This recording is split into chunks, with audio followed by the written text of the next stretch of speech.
This is the Joshin and welcome to our mini vlog. Ngayong araw, pupuntahan nga namin yung mama at papa ko sa sementeryo.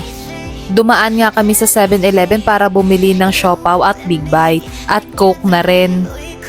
Walking distance nga lang yung pinaglibingan ng magulang ko. Salitan nga kaming nagbubuhat dyan ni Daddy kay Bebo dahil sobrang bigat niya na nga. At nandito na nga kami sa mama ko. Naghanap nga kami ng taong pwedeng umakyat kay mama para magtirik ng kandila. Inabutan nga ni Daddy ng 50 pang snacks niya. At ito nga si Kuya Zion, miss na daw niya yung lala niya.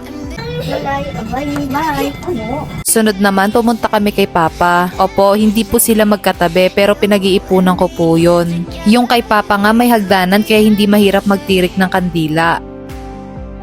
Bye, Lolo. Miss you. Pagkatapos nga namin sila Daddy uuwi na at kami naman ni Mama Claire at ng mga bata dediretso ng Baklaran. Wala pa nga kaming almusal at hotcake lang yung nakita naming bagong luto. Dumiretso na nga kami dito sa 2 Shopping Mall Baklaran. Bibilhan ko kasi yung anak ni Mama Claire na si Pido ng mga gagamitin at kailangan niya sa school. Una nga naming nakita itong puting sando. Tapos itong dalawang tiyanak na to nagharutan pa sa gilid ng escalator. Habang sinusukat ko nga kay Pido, shoutout kay Kuya na sumilip sa camera. Next naman na binili namin ay white polo. Sobrang laki nga ng size na nasabi ko dyan kay ate kaya pinapalitan ko. And yes, nasa wholesalan po kami. Next naman ay itong brown pants niya.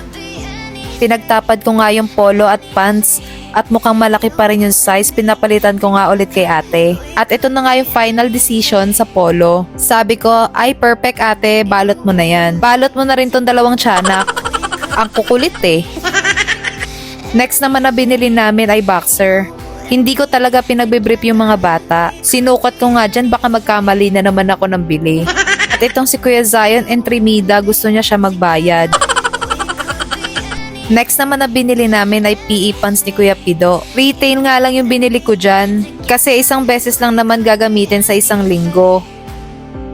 Kulang pa nga yung mga gamit dyan ni Kuya Pido pero out of cash na ako. Pauwi na sana kami kaso may nadaanan nga akong clamp clip or hair clip. Binilhan ko nga si Mama Claire at bumili rin ako ng akin. Hindi ko talaga alam kung ano nangyari pero nakaslow mo yung mga video sa part na to. Binilhan ko na nga rin ng media si Kuya Pido. Bibilhan ko na sana ng sapatos si Kuya Pido kaso out of cash na ako. Yung extra kong cash nasa GCash. Tapos wala pa akong data. Tapos 3% na lang yung phone battery ko. Grabing struggles to be. Dahil ubos na ang bala, uwian na.